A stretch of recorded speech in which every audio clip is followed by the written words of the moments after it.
81, wherein Babbalanja relates the adventures of one Karkiki in the land of shades. At our morning repast, on the second day of our stay in the hollow, our party indulged in much lively discourse. "Samoa," said I, "those isles of yours, of whose beauty you so often make vauntful mention, can those isles, good Samoa, furnish a valley in all respects equal to Willamilla?" Disdainful answer was made, that Willamilla might be endurable enough for a sojourn, but as a permanent abode, any glen of his own natal island was unspeakably superior. "In the great valley of Savai'i," cried Samoa, "for every leaf grown here in Willamilla grows a stately tree, and for every tree here waving in Savai'i flourishes a goodly warrior." Immeasurable was the disgust of the Upoluan for the enervated subjects of Donjalolo, and for Donjalolo himself, though it was shrewdly divined that his annoying reception at the hands of the royalty of Juam had something to do with his disdain. To Jarl no similar question was put, for he was sadly deficient in a taste for the picturesque, but he cursorily observed that in his blue water opinion Willamilla was next to uninhabitable, all view of the sea being intercepted.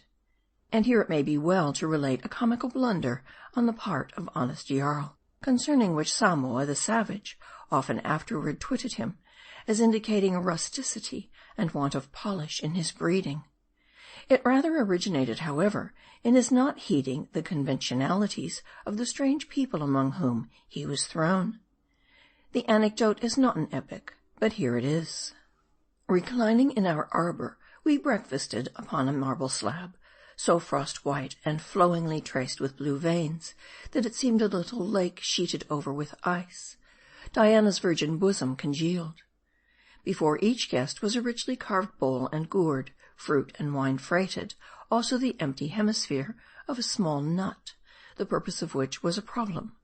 Now King Jarl scorned to admit the slightest degree of underbreeding in the matter of polite feeding, so nothing was a problem to him. At once reminded of the morsel of ava-root in his mouth, a substitute for another sort of sedative then unattainable, he was instantly illuminated concerning the purpose of the nut, and very complacently introduced each to the other, in the innocence of his ignorance, making no doubt that he had acquitted himself with discretion, the little hemisphere plainly being intended as a place of temporary deposit for the arva of the guests. The company were astounded, Samoa more than all.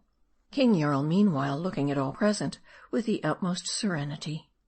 At length, one of the horrified attendants, using 2 sticks for a forceps, disappeared with the obnoxious nut upon which the meal proceeded. This attendant was not seen for many days, which gave rise to the supposition that journeying to the seaside he had embarked for some distant strand, there to bury out of sight the abomination with which he was freighted. Upon this, his egregious misadventure, calculated to do discredit to our party and bring Medea himself into contempt, Babbalanja had no scruples in taking Jarl roundly to task.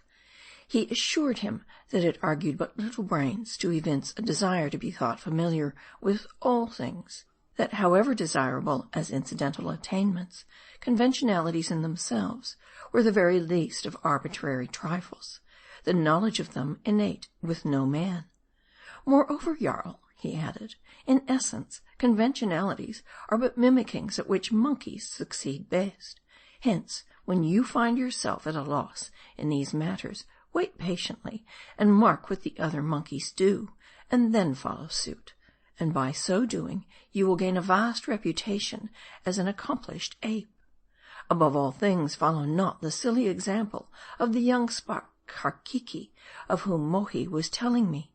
Dying and entering the other world with a mincing gait, and there finding certain customs quite strange and new, such as friendly shades passed through each other by the way of a salutation, Karkiki nevertheless resolved to show no sign of embarrassment.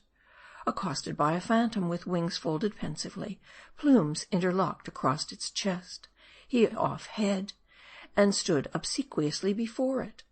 Staring at him for an instant, the spirit cut him dead, murmuring to itself, "Ah, some terrestrial bumpkin, I fancy," and passed on with its celestial nose in the highly rarefied air.